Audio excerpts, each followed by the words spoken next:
establish ngayon ng pastor, ng mga leaders, ng mga impacto, sumunod kayo sa kanila. Pag sinabi nilang propeta sila, huwag kayong mag-o-oppose dyan. Pag sinabi nilang sila yung Kristo, Kristo sila. Pag sinabi nilang apostol sila, apostol sila. Pag sinabi nilang mag-thanks kayo, mag-thanks kayo. Pag sinabi nilang magpapababa siya ng apoy, kahit wala kayo nakitang apoy, sabihin yung may bumabang apoy, tuturuan pa kayo magsinungaling. Diablo kayo eh. Pati Catholic ngayon, no? Nag-end times na, ang kapal ang mukha nyo. Ang kapal ang mukha nyo, nag-end times kayo. Anong karapatan ninyo na mag-end times? Eh kayo tong itatapon sa impyerno, kayong mga impacto, kayong mga kahoy kayo. Kahoy na ang tigas ng utak ninyo. Ang tapang ng apog ninyo, pinakinggan ko kayo. Nag-end times kayo. Saan nyo kinuha yung tapang ng mukha nyo? Hindi nga kayo nagbabasa ng Biblia. Pagkatapos mag-end times kayo, kundi talaga ang kapal na mukha ngayon ni Satanas. Alam niyo mga kapatid, mag-ingat po talaga tayo. DBS, sasabihin ko sa inyo, mag-ingat, doble ingat. Ito na naman, may sinapian na naman dito. Talaga si Satanas, hindi talaga, galit talaga. May sinapian na naman dito. Hindi po yung member dito, kapamilya ng member dito. Tinitext ako, binababoy ako. Hindi ko pinatulan. Eh kung titignan ko naman, kung anong klaseng nila lang to, patapon naman to eh. Tinignan ko sa Facebook eh. Tinignan ko yung timeline sa Facebook. Ito, sisirain ako. Sa Facebook na lang tayo maglaban, iha. Yung Facebook mo at saka yung Facebook ko, tignan natin kung sinong talipandas. Baka walang hiya ka kung to Satanas na to, kapal ang mukha mo.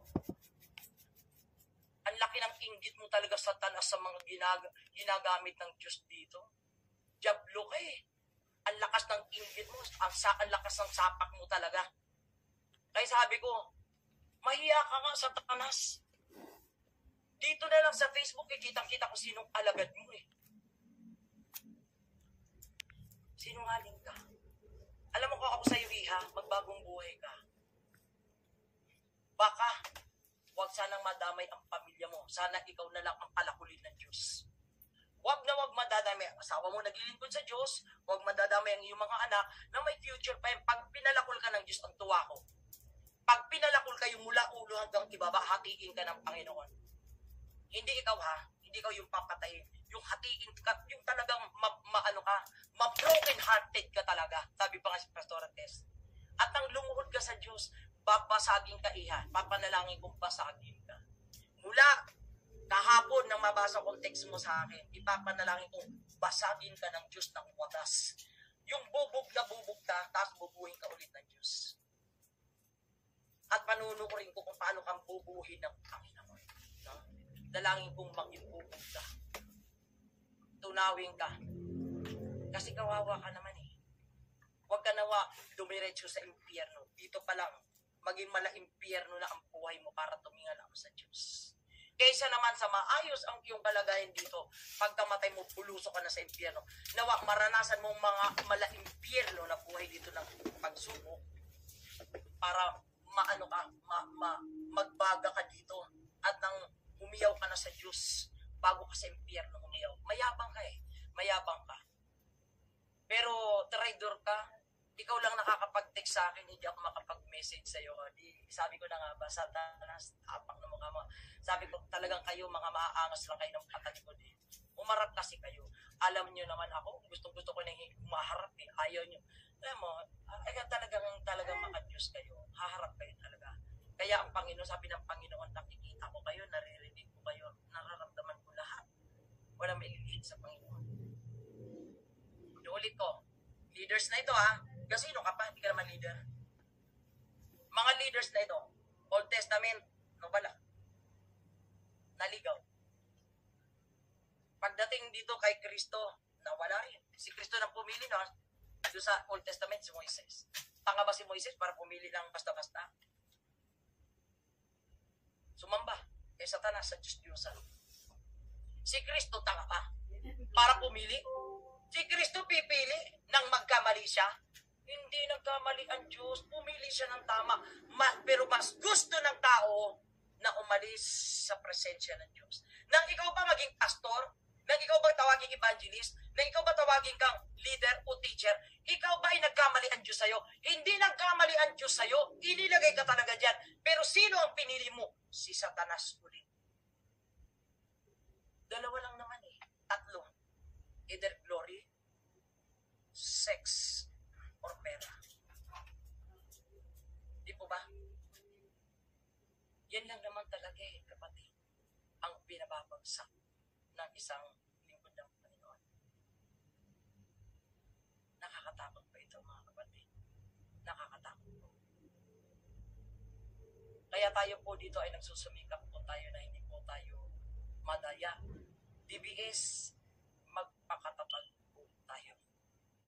As for me, in my house, we will serve the Lord.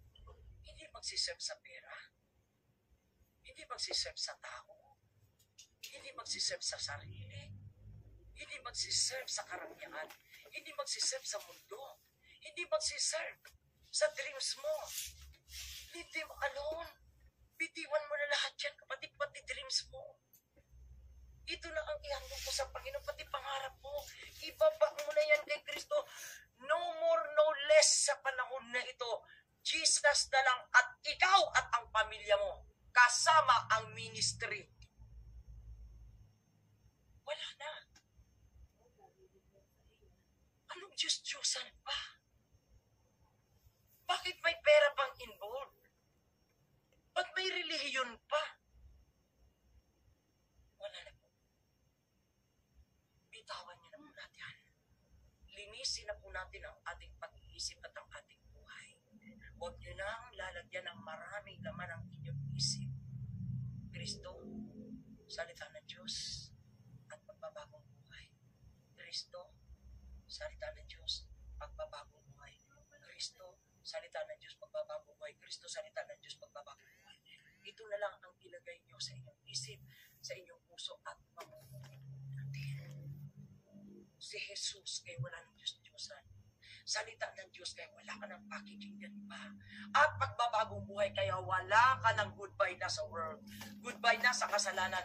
Goodbye na sa flesh. Goodbye na sa dreams. Goodbye na everything. Ang dreams na lang natin ngayon, yung makarating na sa kaharian ng Diyos, ito na lang ang ating ultimate goal. And dreams.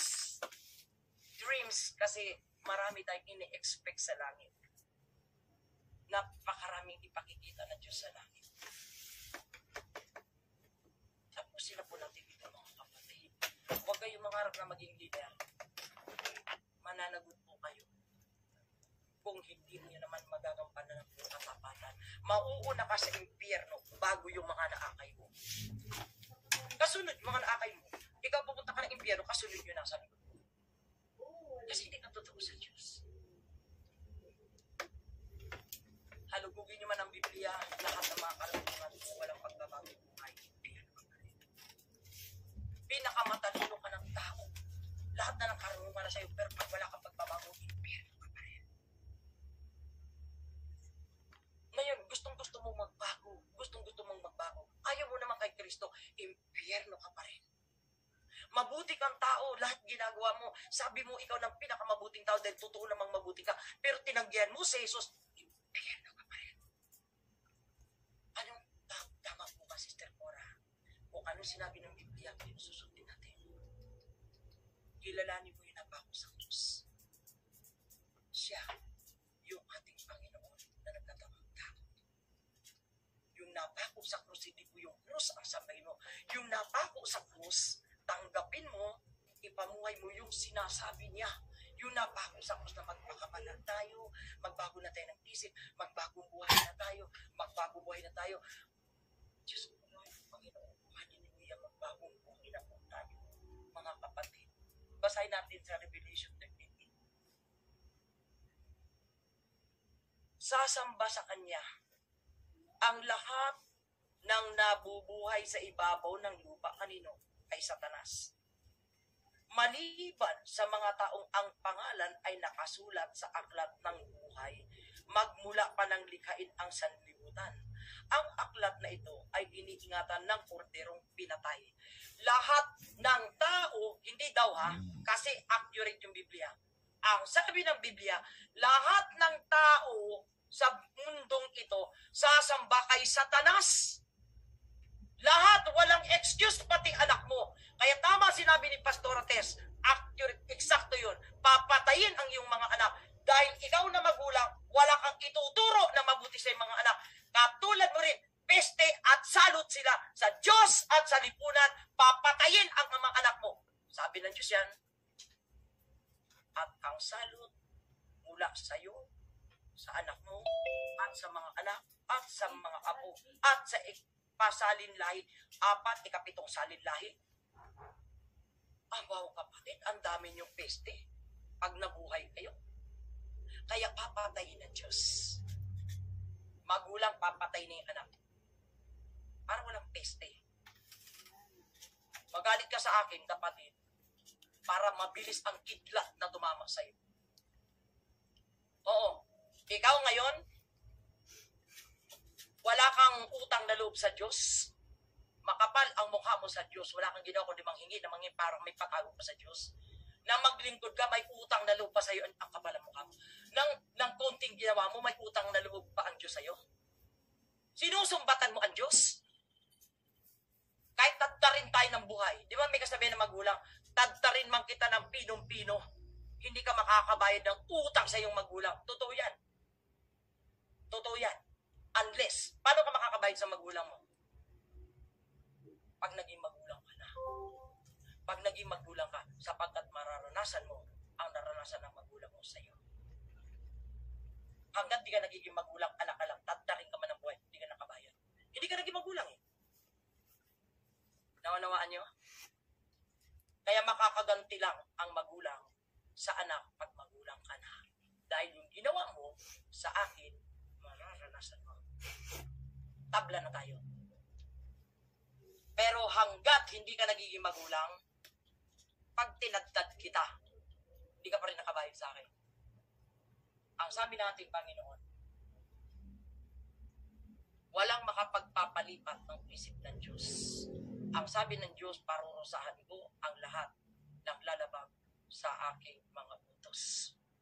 Sila yung walang pag-ibig sa Diyos. Kasi ang sabi ng Panginoon sa John 15:14, tama po ba? O 14:15. Buksan nga po natin. Alin po ba doon? Ang sino mang umiibig sa akin ay susunod sa aking mga utos. Maliwanag po yun. Kaya kung wala kang pag-ibig sa Diyos, di hindi mo susundin ang ating Panginoon. No? 14:15. Kung iniibig ninyo ako, tutuparin ninyo ang aking mga utos. Kaya hindi nyo tinutupad ang utos ng Diyos, wala kang pag-ibig sa Diyos. Dahil wala kang pag-ibig sa Diyos, wala kang katago sa Diyos. Huwag kang mangingin sa Diyos. Ang gawin mo, magbagong buhay ka. Kaya lahat ng impostor dito sa DBS, ilalantad kayo ng Panginoon. Magtagal-tagal ka pa. Bubuksan ng Diyos yung durungawan ng mukha mo na nandiyan pala sa loob si Satanas sa iyo. Magpaka-impostor ka dito sa DBS, sisingaw at sisingaw pa rin. Tandaan nyo yan. Pero lahat ng totoo dito, kahit baluktarin, hubaran nyo man yan, balatan mo man yan, Kristiyano talaga yan, anak talaga ng Diyos yan. Ayan. So, puri natin, Panginoon, huwag kayong pakakasigurado, mga elders, mga leaders, pag nagmukhang kwarta tayo, nagmukhang salapit tayo, at talaga naman bumiling-biling ka na sa kasalanan at may Diyos-Diyosan ka pa, ang asawa mo Diyos-Diyosan mo, ang anak mo o magulang mo, patay ka. Hulog ka sa bitag. Dapat wala ka ng Diyos-Diyosan, kapatid. Asawa mo man yan. Magulang mo kay anak mo yan. Asawa lang, natakot ka. Magulang, hindi mo mapapalitan eh. Di ba may mga anak? Isinusumpa ng magulang. Sige, susumpahin kita pag tumuli ka dyan. Saan? Yung maglingkod ako sa Diyos, susumpahin ako ng magulang. Ay, titignan ko lang kung tatalabang si sumpa sa akin. Kay Kristo ako pupunta. Hindi naman tumalab. Bumelta sa magulang. Ano ang belta? Totoo pala yung anak ko sa Diyos. Totoo pala yung anak ko. Di yung magulang yung nawin. Di ba? Yung magulang naging Kristiyano rin. Yun ang karma ng magulang. sinumpa yung anak, pinagpala yung anak, nakita naging totoo na bagong buhay. Eh di yung magulang ang nadala. Kasi nanindigan yung anak. Eh sabi nga, hindi mo mapapalitan ng magulang mo, pero kayang isuko ng anak para kay Kristo. Eh yung asawa, pwede mong palitan yan eh. Pagpatay na yung asawa mo. Pag namatay yung asawa mo, pwedeng palitan yan. Maniwala. Konstahan tayo. Tingnan mo pag napalo ka. Pwede ka ulit mag-asawa. Pero ang magulang mo, pag namatay, wala na. Wala nang kapalit yan. Nagkakaunawan mo ba tayo?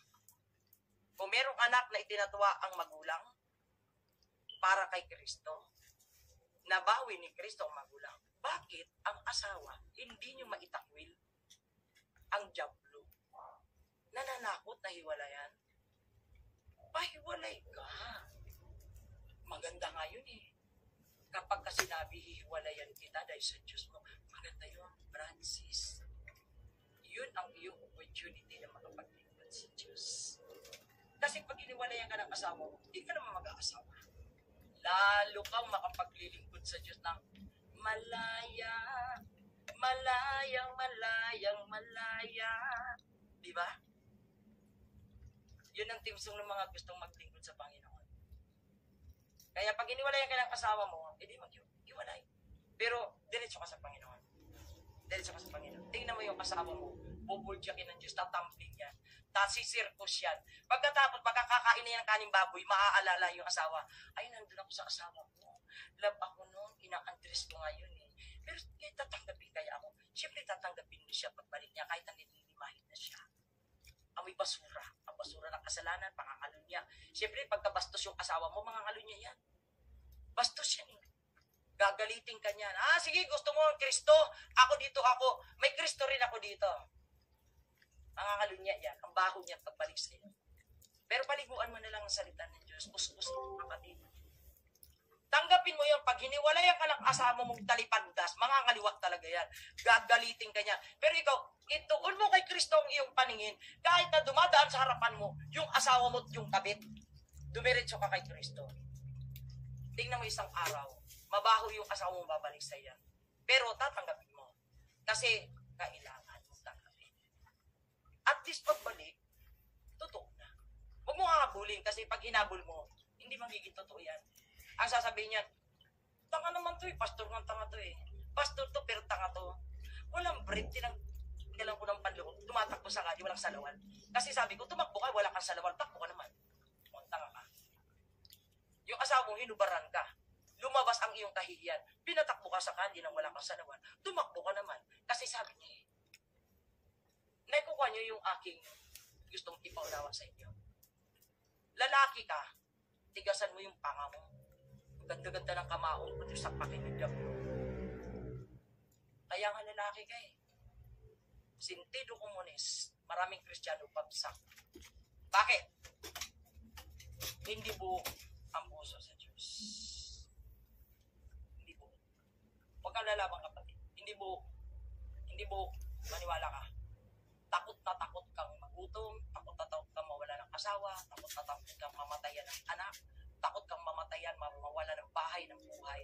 Kapatid, pag lahat yan kinatatakutan mo, lalo may panakot sa Satanas. Pero pag lahat yan sinabi mo, alin, kung mawala sa akin lahat, pamilya ko, doon ko na matatagpuan kay Kristo. Abay ko ako mauuna. Eh be, alam ng mga anak ko saan nila ako matatagpuan. Sa Panginoon. Eh pag silang nauna sa akin, alam ko saan ko sila dadalhan. Nasa Panginoon. O anong takot mo sa Diyan? Mahirap yan, Sister Cora. Hindi pa kayo ng faith yan. Di manalangin ka. Sister Cora, talaga maglahat kayo dyan sa DBS. Ganyan tag-stand ninyo. Majority po, yes. Yes. Majority po, yes. At may mapapangalanan ako dito. May mapapangalanan po dito na talagang completely surrender. Kahit talikuran ng asawa. Ay, sus. Yung asawa lang doon sa pintuan, alis na ako. Sige, God bless you. Hindi na lumingon. Alis talaga. Papayagan talaga. Pero pag bumalik, nakabukas lang naman pinto, di ba kapadlock yan eh. Kahit kailan bumalik ang asawa, babalik, andyan lang naman ang pinto. Kung paanong lumabas, nakabukas din niya pagbalik. Pero hindi aawatin. Kasi Kristo na talaga eh. Sa mga kapatid, leader ka pa man. elder ka pa man, pastor ka pa man, evangelist ka pa. Get nyo? Kapatid ha, kung ikaw yan, kinakausap ka ng Diyos. Balik ka kay Kristo, iwan mo si Kristi. Kay Kristo ka lang. Si Kristi, iwanan mo yan. Bayaan mo si Kristo, ayusin si Kristina. Kasi po, pag hinabol mo si Kristina, si Kristo ang mawawala sa iyo. Abay si Kristina, talipandas yan. May espiritu ni Satanas. Bakit gusto mong habulin si Kristina? Eh si Kristo, nagniningning. Kristo na. Para madala si Kristina na maging Kristiyano. Kayo, kay Kristi kayo sumasama. Ayaw nyo kay Kristo. Paano magiging Kristiyano si Kristita? Kailangan Kristo. Kasi meron pong trials ngayon po dito po sa TPS na mga elders, leaders, hindi lang mawawala. Masakit po sa loob namin yun. Ngayon kung titignan po natin sa Old Testament, masakit kay Moises yun. Masakit sa Diyos yun. Pinili sila eh. Pag sinabing pinili, naiiba ka. Iba ka eh. Iba ka. Leader ka eh. Iba ka nga. Pagkatapos dahil lang sa mga maliliit na mga demonito, natitisod ka. Yung mga demonito na kakapit sa pilik mata mo, pipitikin mo lang na ganyan, yun nakapagpapikit ng mata mo. Yung mga maliliit na mga demonyo, pinikit yung mata mo. Ano bang pitikit mo yung diablo na yan? At ang hindi mapapikit yung mata mo.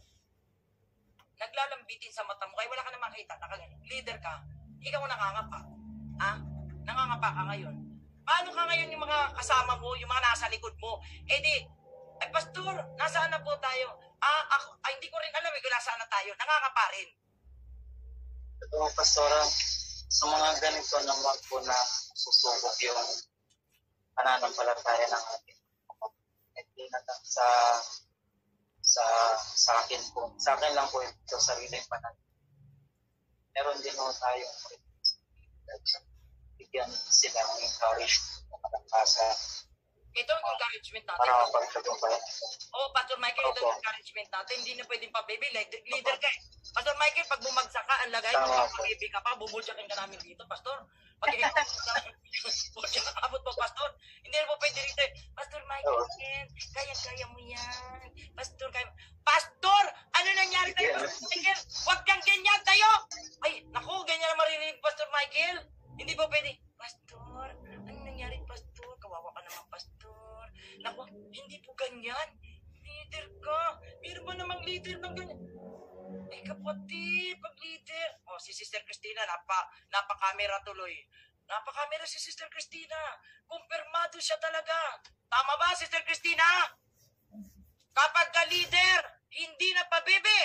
Amen? Amen po, Pastora. Amen po. Dalawa kang Christina dito. Nag-camera si Sister Christina. Sister, ano naman yung accent naman ating ang parang nahirap naman ang kanyang apelido. Christina Reed. Parang nagbabasa. Reed. I read. Ayan. Talaga napakamera ang ating kapatid. So, iyan po talaga, totoo po yan. Kaya, dito, pag leader ka, leader pinag-usapan dito ha, leader ang topic ngayon ng ating kapatid. Babasahin ko po, biro mo leader ka, ito kauwian mo. Revelation 13, dito na sa 7. Simulan ko 7 hanggang 8. Makinig lahat ng leader. Sa leader muna, pag naintindihan ng leader ito, hanggang ibaba na yung mga kasama mo. Sasamba, sa 7, pinahintulutan siyang digmain at talunin ang mga hinirang ng Diyos. Ayan si Satanas ito. Pinahintulutan siyang digmain at talunin ang mga hinirang ng Diyos. At binigyan ng karapatan na mamahala sa bawat lipi, bayan, wika at bansa. Sasamba sa kanya kay Satanas ang lahat ng nabubuhay sa ibabaw ng lupa, walang exempted, pati anak mo na may hikaw, may tato. Maliban sa mga taong ang pangalan ay nakasulat sa aklat ng buhay.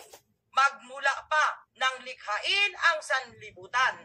Ang aklat na ito ay iniingatan ng korderong pinatay.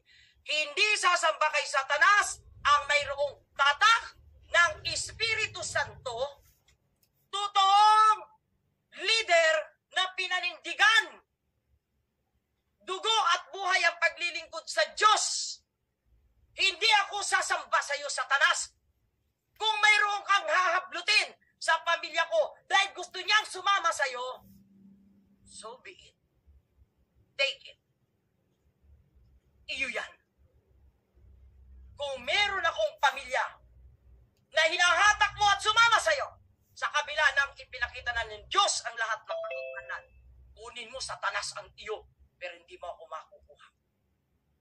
Kunin mo ang iyo, Satanas. Total, sinabi ng Diyos yan eh. Ang walang tatak ng Espiritu Santo kay Satanas. Pero yung meron, sa Diyos. Kaya, kung may tatak ka ng Espiritu Santo, lalo na leader ka, magpapatalo. Huwag kang magpapatalo sa pamilya mo na walang Kristo. Ay, nabababa naman ang karangalan ng Diyos nito, mga elders. Bakit tayo ganito? Hindi ako papayag ng isang leader at lingkod ng Diyos sa burara na bunganga ng isang demonyo na ganito karumi ang bibig. Nag-message sa akin ang dumi ng bunganga. Satanas ang lumabas. Isa kang pastor, isa kang lingkod ng Diyos sa ganito karumi na bunganga. Hindi mo nasampal si Satanas. Sabi ko, Lord, nagkamali po ba kayo? Ayan, ang tanong ko, Lord, nagkamali po ba kayo? Sabi ng Diyos, hindi ako nagkakamali, anak. Kaya nga po, natatanong ako eh. Naninigurado lang po ako, nagkamali po ba kayo? Hindi, anak, siya ang nagkamali. Sila ang nagkamali na hindi ako sundin. Sila ang nagkamali. Sila ang hindi naging tapat sa akin. Ayun. Panguling verse, Revelation 21:27. Ngunit hindi makapapasok doon ang anumang bagay na marumi sa paningin ng Diyos. Ang sino mang gumagawa ng kahihiyan at ang mga sinungaling, yaon lamang may mga pangalang nakasulat sa aklat ng buhay na iniingatan ng kordero ang makakapasok sa lungsod. Mga kapatid, nagkakaunawaan po ba tayo? Alin po ba ang gusto ninyo? Yung ang pangalan ninyo nasa aklat ng buhay, yung burahin na lang kaya kayo ng Diyos. Kayo ba talagang gusto nyo mapura talagang pangalan ninyo? Kapag gusto nyo magpabura, kapatid, sabihin lang niya, Panginoon, ako Panginoon, tanggap ko na mabura ang aking pangalan. Ang sabi ng Panginoon, yung iniingatan sa kamay ng Diyos. Kaya, iniingatan tayo ng ating Panginoon, huwag kayo nagwawala. Kasi pag nagwala ka, pakakawalan ka ng Diyos. Aalisin ka talaga ng Diyos sa kapulungan.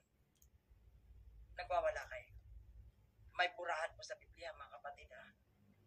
Marami pong mga talata na nagbubura ang Diyos. Sa Old Testament pa, hanggang po sa New Testament, hanggang sa Revelation, nagbubura ang Diyos. Kaya, totoong hinalal na ng Diyos. Ngunit, katulad ng mga 70 elders na wala, at ganoon din doon sa mga inappoint ni Kristo na wala.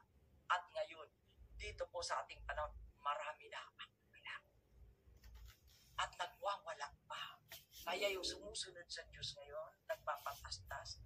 Dito sa DBS, kung alam lang ninyo, pag may binuljak tayo isang kapatid, sabi ko, Lord, tulungan niyo po siya mapagtagumpayan niya. Nagtatagumpay naman. Ayun, kayo na magtagumpay po. Nakikita ang glory ng Panginoon. Nakikita yung glory. Mababa ang glory. Yan ang number 1 ng karakter ng leader. Pag ikaw isang leader at elder, dapat huwarang ka sa pagpapakumbaba. Huwarang ka sa katapatan. At huwarang ka sa pagtitiis. At huwarang ka na mamatay hanggang wakas. Pag-ibig ka sa Diyos. Yun lang. Wala namang iba tayong punan dyan eh. Tapat at umiibig sa Diyos. Walang iba. Tapos ang usapan. Maging tapat ka at ibigin mo lang ang Panginoon. Lahat pasok na po yun. Package, isang regalo na po yun. Lahat yun. Nandun na. Night fruit ng Holy Spirit, nandun na lahat yun.